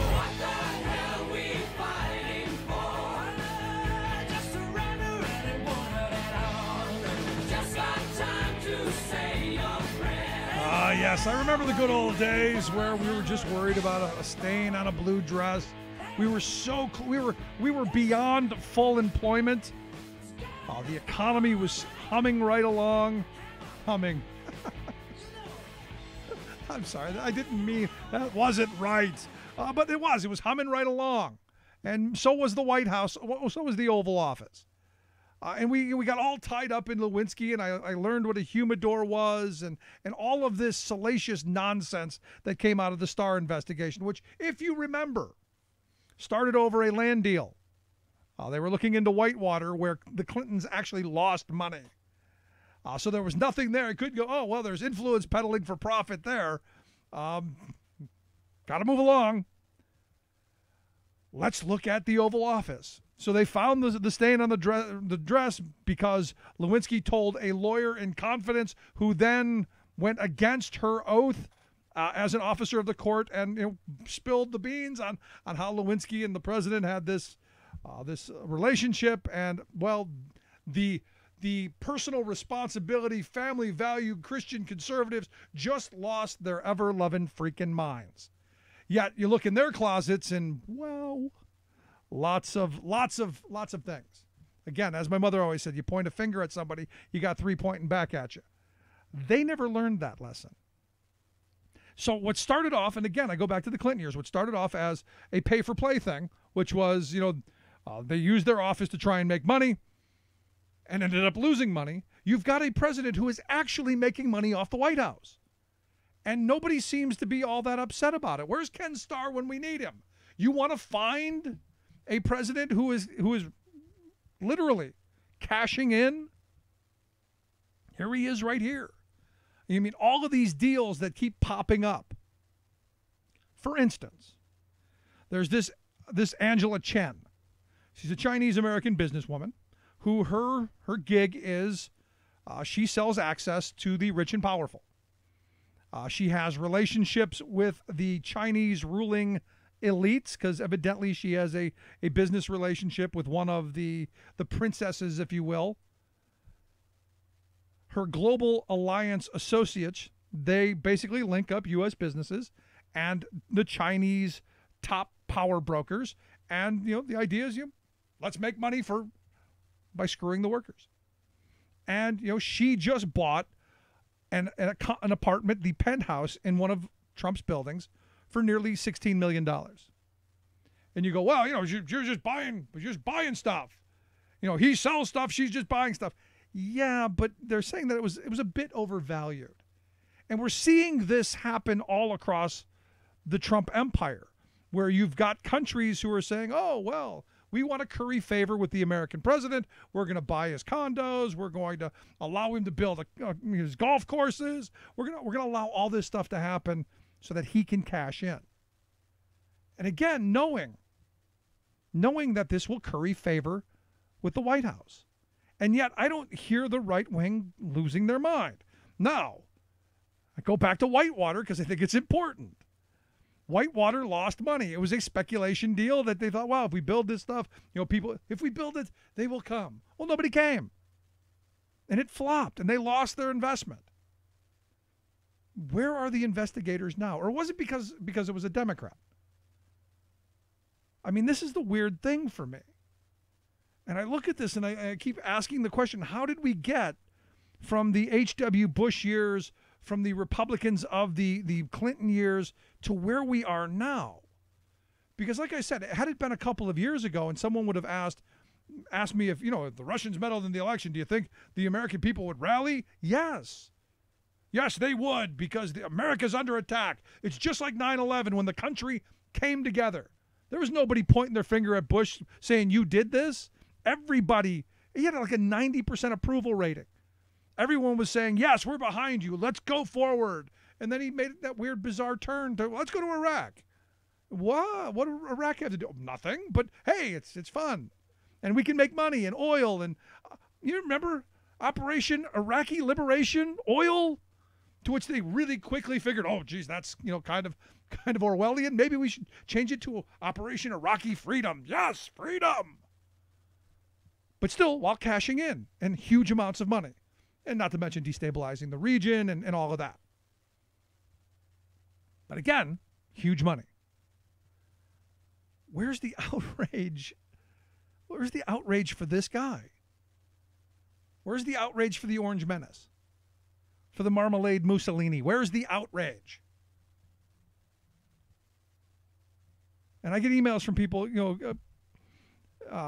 Susan just sent me an email the day before yesterday. Let me find it. Basically saying, I heard you recently state that President Trump was profiting off of being president. I'm not seeing anything of the sort. Proof and a citation would be nice, as opposed to wild accusations. Angela Chen, there's one. Scotland, the golf course. You go down the list. All of the money that we have spent on the Southern White House at Mar-a-Lago. All the money that we've spent in New Jersey at the golf course there. For a guy who was never going to leave the White House and was always going to be working, he sure seems to spend a lot of time golfing. And that kind of hypocrisy just doesn't seem to matter to the people who during the Obama years were just brutal. And now they're apologists. And it's all because of this team sport mentality. And I go back to, I thought Russia would be that one thing where we would all, as a nation, go, no, we don't like being attacked by foreign powers. And I think Martin's right. Watergate was different. It was just the parties fighting each other. He just broke into the Democratic headquarters, which today they'd probably get an award for. And Clinton was, really? I mean, even then I couldn't believe that we politically had pursued that kind of insanity. We have problems ahead, and this is why, again, I hope that Mueller gets to the bottom of it, that we find out, were they just inept? Were they naive? Were they just blindly ambitious? Or were they actually colluding? And the money. I mean, at the end of this, politically, both parties have to figure out how you ensure that money doesn't continue to corrode our electoral process. Because, again, Martin pointed out something interesting. How do we know that those ads from the America's Love Dogs and Puppies and President Trump 2 groups aren't Russian-funded groups? How do we know that? Reality is we don't. Troubling times ahead. Quick break. Right back. Stick around. 10% of the people own 90% of the wealth. 10% of the people own 90% of the wealth. Where do you fit in? Take a look at yourself. 10% of the people own 90% of the wealth. Where smart policy and sound investment matters. The Rick Smith Show. The company says killing the project will save you the $7 billion it would have cost to finish it. South Carolina nuclear plants canceled. Authorities ordered visitors to leave, which means vacations have been cut short. North Carolina's Outer Banks are out of power. Humanity is on track to blow past 2 degrees Celsius of global warming. Some coastal towns will see effective inundation within 20 years. Plus, blowback as Trump threatens to protect Alaska's environment. Vote for my health care bill or the environment doesn't get it. All of those stories and more straight ahead from BradBlog.com. I'm Brad Friedman. And I'm Desi Doyen. Stand by for 6 minutes of independent green news, politics, analysis, and snarky comment. I had former Vice President Al Gore on the show to promote his sequel to An Inconvenient Truth. After all, there's no better way to show you care about the planet than sitting in a theater with the air conditioner blasting while drinking out of giant plastic cups. Yep. This is your Green News Report.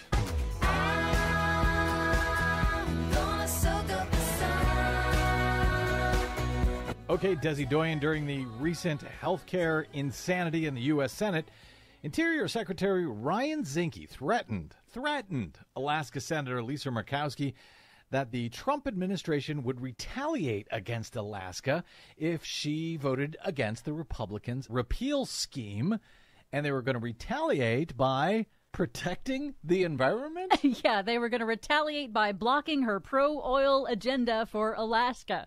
However, as chair of the Senate Energy Committee, Murkowski controls Zinke's budget and confirmations. But Senate Majority Leader Mitch McConnell, he can block Murkowski's massive new energy bill that is now on hold in the Senate, in which she seeks to expand oil drilling in Alaska. A lot of politics, a lot of people trying really hard to not do the right thing. 2 new studies warned that we are on track to blow way past the target limit of 2 degrees Celsius that nations agreed on in the Paris Climate Accord. Oh, great. The 2 separate studies, using entirely different methods, project that based on current emissions policies, there's a 95% chance that the planet will warm more than 2 degrees Celsius by the end of the century, and could potentially warm as much as a catastrophic 4 degrees Celsius. The new projections are part of an emerging scientific understanding that governments are not ramping down emissions fast enough to avoid really dangerous climate impacts. So it's almost certain that we're going to exceed this 2 degrees Celsius target by the end of the century, correct? Yes, unless we reduce emissions faster than we are doing. And that seems very unlikely at this point.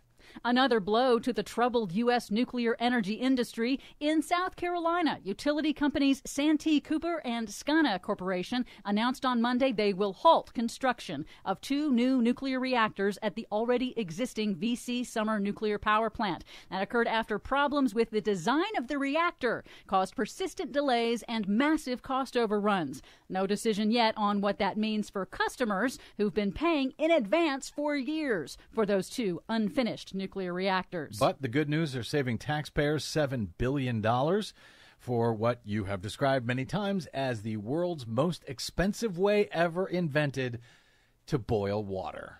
In North Carolina, tens of thousands of tourists have been ordered to evacuate North Carolina's Outer Banks at the height of the summer season, but not because of a hurricane for once. Officials say construction crews building a bridge accidentally damaged all 3 underground power lines from the mainland, cutting off all electricity to the remote barrier islands. Only those with off-grid energy resources can remain. Oh, like people with solar? Yep.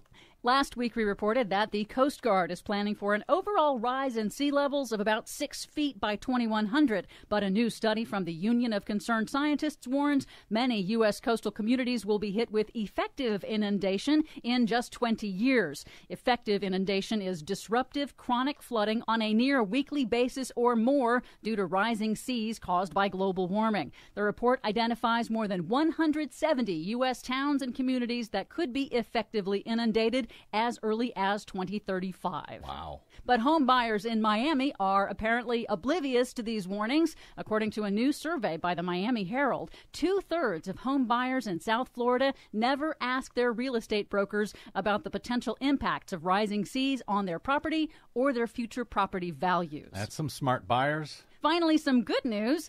A top executive at pipeline company TransCanada says they may scrap the idea of building the controversial Keystone XL pipeline across Nebraska after all. That's due to a lack of customers wanting to ship dirty tar sands oil from Alberta.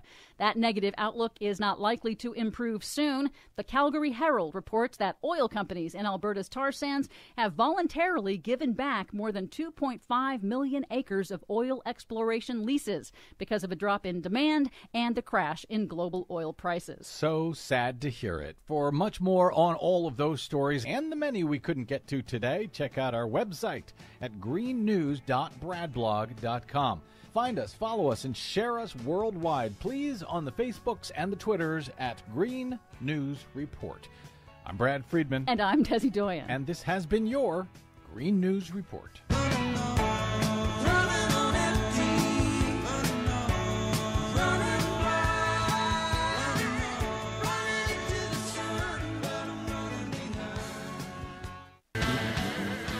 The man who sends the investor class diving for their tax shelters. Vic Smith.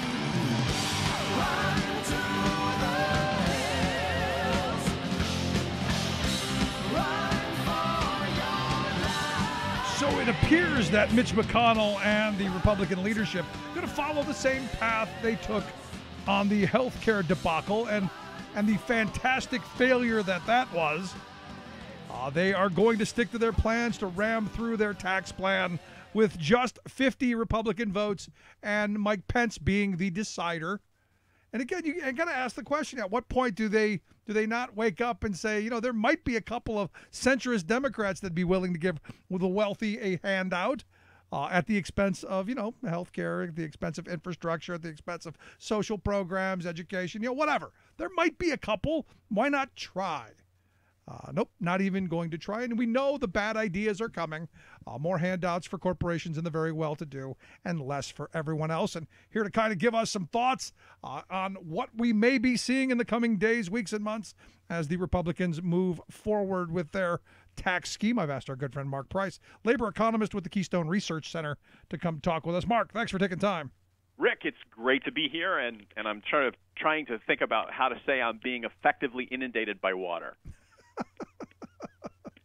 That's drowning, right? I know. Yeah, absolutely. I got it. I like it. I like it. But here's the thing. I mean, you know, I look at this and I look at this story and go, you know, is it that they just don't listen, that they can't learn, or is it that ideologically they just, you know, like 2-year-olds fixated on the shiny thing? It's an obsession. I think the key word there, two key words: shiny and obsession. Right? You know, the whole end game here in the tax policy that's coming forward, and a lot of people thought this was also the end game in the healthcare battle, is really about money, right? And we have some early indications from, you know, it's hard to trust anything that comes out of the Trump White House, but you know, estimates that have been done by folks like the Tax Policy Center, which is run by the Urban Institute in Brookings, they find that, you know, some of Trump's tax proposals, when you sort of add them all up, take a look, you're looking at the top 1% taking home anywhere from 50% to 60% of the benefits of his various ideas about taxes. And that's just the Trump plan. We also have in this mix Speaker Ryan, and the House has put forward a sort of a plan initially.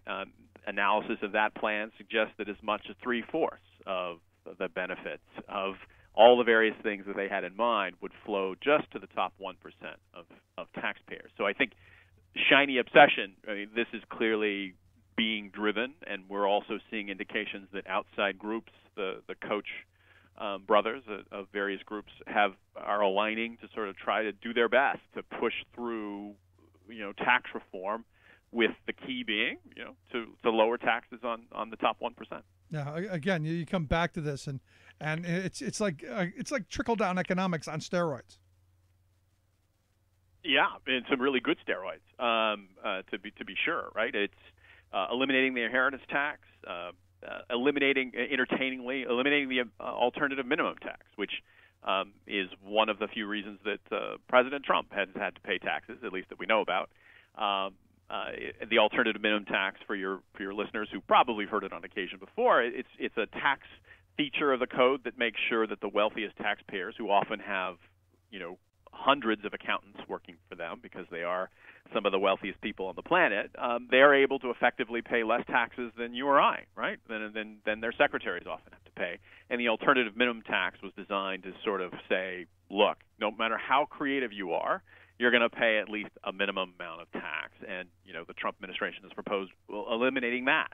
Again, sort of self-serving, but also ultimately bad for the economy at large. Now, but we're told, and again, if you buy the trickle-down argument, which is if we give them all the money, if we give Trump and the 1%, everything, give them 50 to 75% of the tax cuts, that eventually it flows back down to us, and we benefit from the rivers of gold and honey that will then come, and it will be great for everyone. It'll be tremendous, Mark. Yeah, it will be amazing. Best ever, right? Thinking about the way in which our current politics work. We already tried this, of course. We've in the great laboratory that is our society, we have been engaged in this effort now for more than 3 decades. And, the end result is pretty clear. It doesn't actually generate substantial new job growth. It certainly doesn't pay for itself. You end up blowing up deficits. And that actually is one of the features of both the Trump plan and the House plan, is that they do say we're not going to increase the debt, or we're not going to increase the deficit, but the numbers just, again, they don't add up. You're giving large tax breaks to the top 1%, and they don't translate into either increased revenue or greater job growth. We have lots of experience with the Bush tax cuts that illustrate that nothing wonderful happened in the overall economy. Actually, a lot of bad things happened, so we're replaying the game, but doesn't matter. Again, the shiny object, which is all that money going to those very wealthy interests, is too good to pass up, given the way in which Congress and the White House is structured right now. I mean, it's one of those things where at what point do we? Because look, I'm a lot of the Trump voters, I'm sure, voted for him because the tax breaks were going to go to them. They thought we're taxed enough already, Mark. We need more tax cuts for us. And I think they went to the polls thinking that those tax cuts would be going to them, not more to the 1%. Because look, we've created the largest wealth class in the history of civilization. And as I've said a couple of times recently, not only do we have 400 billionaires to fill the Forbes 400, we've got 153 billionaires too poor to get on the list. Right. Yeah. And I think, again, people were sold a bill of goods. I think we've talked about this before. I think a lot of people were probably motivated more by anything else, that a large part of the political establishment of this country were just horrified at the thought of Donald Trump being president. They thought it was a nice idea to sort of send them someone that they couldn't absolutely stand to be around, and here we are. And he's pursuing not policies necessarily that are very populist, right? And again, you look at the healthcare, but how much of this is his policy, and how much of this is just the Heritage Foundation and the right-wing machine producing stuff that he just? Because look, I don't see him as a great thinker. I don't see him as a policy wonk. I don't see him someone who sweats any detail whatsoever. So I see him as a guy who's willing to take work for someone else and say, "Hey, I did my homework. Here it is." I think that's essentially right. I mean, one of the great challenges, right, is in the last 7-8 months has been figuring out what do they mean, and do they mean it, and that is a real challenge with the Trump White House. So I think certainly the eyes here are on Paul Ryan, because I think the healthcare battle made it pretty clear that the Trump administration isn't where the action is in terms of getting the policy through. So then we're looking at Paul Ryan as the main source of these ideas, and he's been putting forward versions of eliminating the inheritance tax for years, and cutting the corporate income tax rate.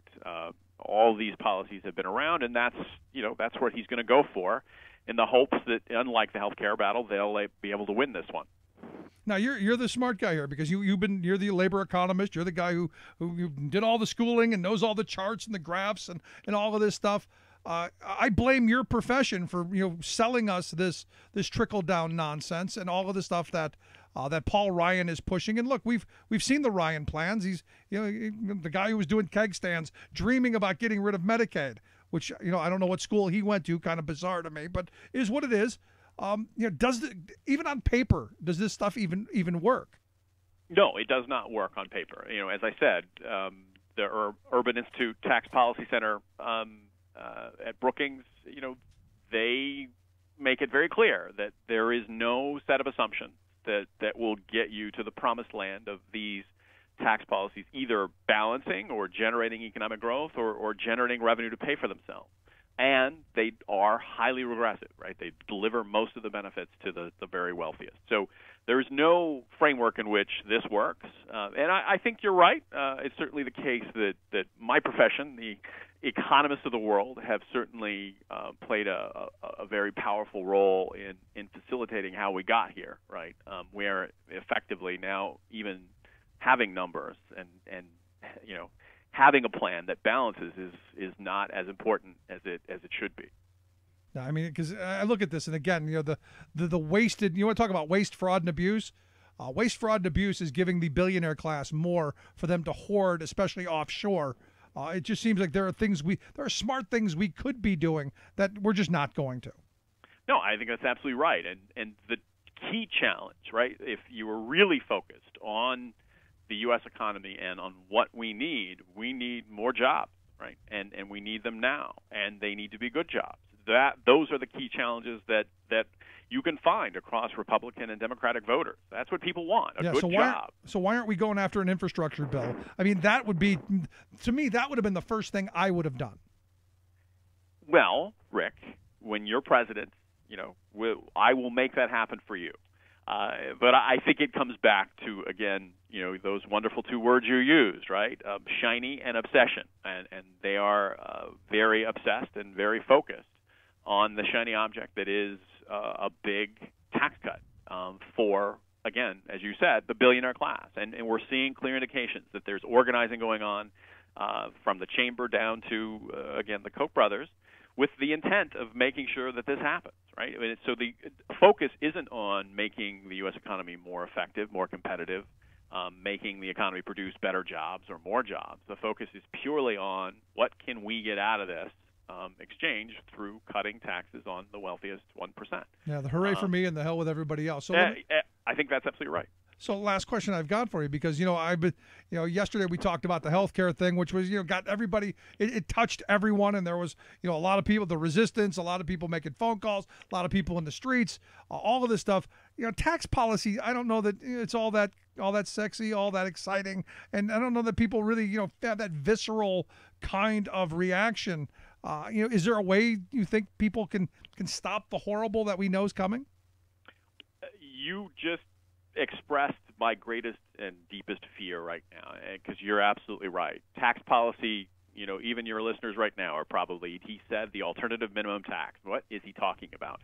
Or, there were previous versions of the border adjustment tax. This is not stuff that's easy. It's not compelling, and it's not also immediately obvious, even like in the way that a health care repeal is. So I think we're going to have a real problem in the sense that the other side's very energized and energized in the sense they got money, right? And they're putting a lot of money into this. The people on the streets, I'm a bit more concerned because this is a harder sell than healthcare. Healthcare most people get. The tax code it's a difficult lift. So I think we are in a lot of trouble, and that's what their hope is, right? Their hope is they should have focused on this in the first place, because this is going to be the easier lift for them. Yeah. At the end of the day, we're in trouble. Yeah, I mean, at the end of the day, the simple bumper sticker is more for them, less for us. It's that simple. Yeah. That's absolutely right. There you go. Mark, I appreciate the time. Always great having you on. Hey, great to be here, Rick, and I hope neither of us are inundated anytime soon. There you go. Mark Price, labor economist there at the Keystone Research Center. If you want to check out their website, we'll get a link at thericksmithshow.com. Quick break, right back. Stick around. This is The Rick Smith Show, where working people come to talk. Union man, brother firefighters, my friend. And the kids locked in the Capitol are fighting till the end. And we're not gonna break tonight, and we're not gonna bend. Some say the union's down, but I asked around, and everybody said, this is a union town, all down the line. This is a union town, all down the line. And if they come to strip our rights away, we'll give them hell every time. This is a union town, all down the line. Remembering that united we bargain, divided we beg. I'm Rick Smith, and this is Labor History in 2. On this day in labor history, the year was 1934. That was the day striking Teamsters in Minneapolis defied martial law. They stopped scab trucks, forcing the release of their strike leaders. Armed with bayonets and machine guns, the National Guard had patrolled the streets for nearly a week. They seized scores of strikers and union leaders and threw them into military stockades. Drivers were outraged. They defied Governor Olson and Major General Walsh, who, on behalf of the Citizens Alliance and trucking bosses, were determined to break the strike. Soon after strikers were imprisoned, drivers began chasing scab trucks across the city. Multiple reports poured in of picketers forcing trucks to stop. Some unloaded their cargo onto bridges. Others chased, captured, and damaged the scab trucks. Strikers ripped ignition wires out, forced scabs from the wheel, and then disappeared before police and the National Guard could arrive to retaliate. In just 3 hours, strikers had overturned nearly 70 trucks. Unable to stop the superior force of striking drivers, Bill Brown, Vincent, and Miles Dunn were ordered unconditionally released from the military stockades. Now, employers, the governor, and other strike-breaking agencies were eager to propose peace to federal mediators. But they proposed to scrap the terms of their earlier May agreement. In response, the leaders of Local 574 issued a general strike call. In it, they asked, quote, "Is there one man so blind as not to see that if 574 is allowed to go down to defeat under the brutal hammering of military despotism, the whole labor movement of the city will have been dealt a mortal blow? Union men, brothers, sisters, fellow workers, what are you going to do about it? We appeal to you for solidarity." Labor History in 2 brought to you by the Illinois Labor History Society and The Rick Smith Show. From UN headquarters in New York, this is your World in 2 Minutes. I'm your host, Luke Vargas, for Talk Media News. The Olympics are returning to the United States. Los Angeles will play host to the 2028 Summer Games, while Paris takes over the competition 4 years earlier in 2024. LA officials say they pushed hard for concessions from the International Olympic Committee to make sure the Games don't turn into a financial burden for the city. Official estimates place the hosting costs of the 2028 Games at $5.3 billion. But LA Mayor Eric Garcetti says don't worry, that between ticket sales and sponsorships, revenues should offset expenses. But beware cost overruns. According to the Financial Times, the latest Summer Olympics in Rio de Janeiro ran 51% over budget. Vice President Mike Pence visited the nation of Georgia on Tuesday, where he said the U.S. stands behind the country amid Russian efforts to exert control over 2 contested provinces, Abkhazia and South Ossetia, which are occupied by Russian troops. At this very moment, just 40 miles from where we stand, Russian tanks sit on Georgian land in South Ossetia. Today, Russia continues to occupy 1/5 of Georgian territory. The United States strongly condemns Russia's occupation of Georgia's soil. Pence also promised that President Trump will sign new sanctions against Russia that passed through Congress last week.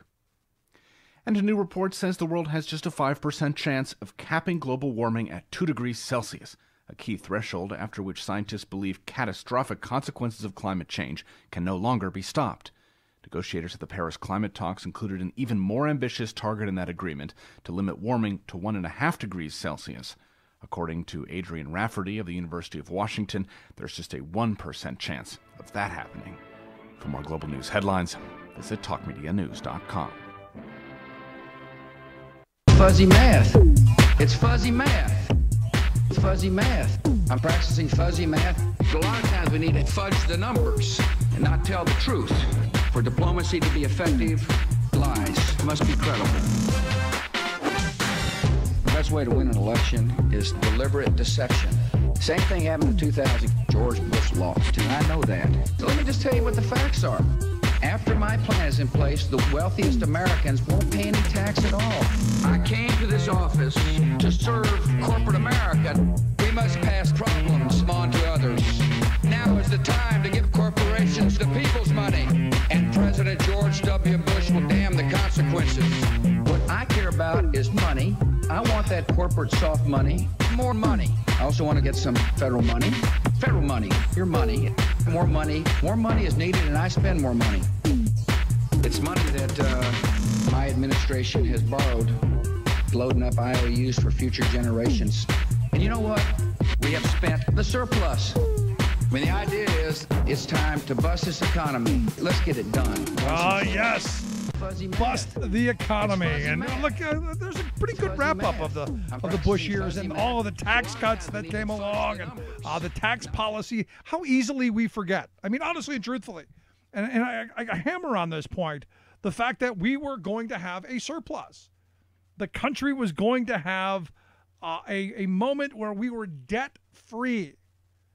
Alan Greenspan, we have no idea what the future looks like being debt-free. And here we are, almost $20 trillion in debt. Ask any conservative, or $20 trillion, Obama. The tax plan that they're talking about putting forth will explode the debt. There's no question about that. The repeal of the ACA would have exploded the debt because guess what? The mechanism to fund it, and this was the beauty of the ACA, it was paid for. They taxed the wealthy people. They taxed the people who were making huge money off of the medical industry, and they used that money to get people insurance so that they could get care. It was paid for. Simple. And yet what they want, what they're pushing, what they're advocating for is a system of more tax breaks for the very wealthy, because understand, the ACA repeal was not a health care bill. It was a tax cut. They've got a budget that will include tax cuts, and now they've got a tax cut plan that will be about tax cuts. I mean, this is a one-trick pony here. It's all about making the wealthy wealthier, because it's this cycle. The lobbyists go in, lobby for bigger tax cuts for their special interests, who then fill the campaign coffers.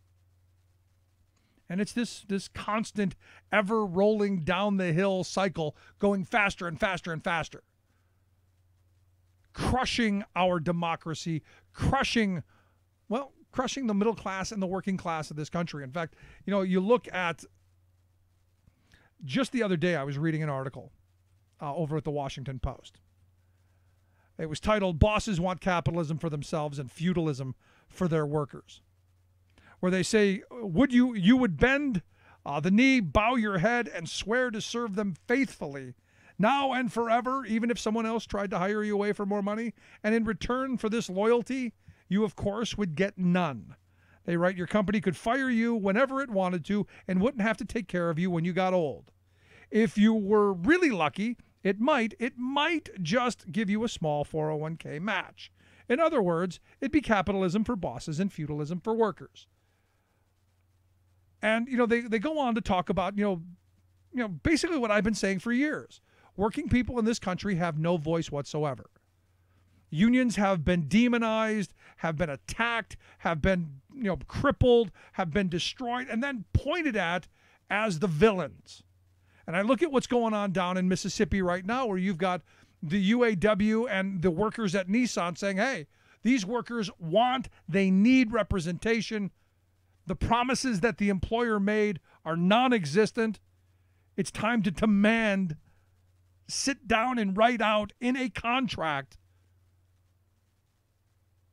the conditions for employment. And this is one of those things that's bizarre to me. That I said the other day, every worker in this country should be a part of a union. Every worker should have a contract, should have it spelled out exactly what's expected of them and what's expected of the boss. That is not that radical. And I got blowback from people. Whoa, Rick, put on the brakes. What would that do to the economy? Well, what it would do to the economy is it would make the economy better. It would help us move forward. It would get people a voice on the job. It would protect working conditions. It would redistribute wealth in a way that the people who are making the wealth, the people working, would actually share in it. Seems sane, seems rational, but not in the corporate or Republican interests. Anyway, lots to get to tomorrow. If you missed any of today's program, thericksmithshow.com. That's where you get the podcast. The Rick Smith Show app on the smartphone. Take the program on the go. Wherever you're going, as always, you can email me, rick@thericksmithshow.com. Thanks so much for being here. We'll see you back here tomorrow. You've been listening to The Rick Smith Show. Together, we can make America better. Email rick@thericksmithshow.com or interact with us anytime at thericksmithshow.com. Until next time, this has been The Rick Smith Show, where working people come to talk. It's color.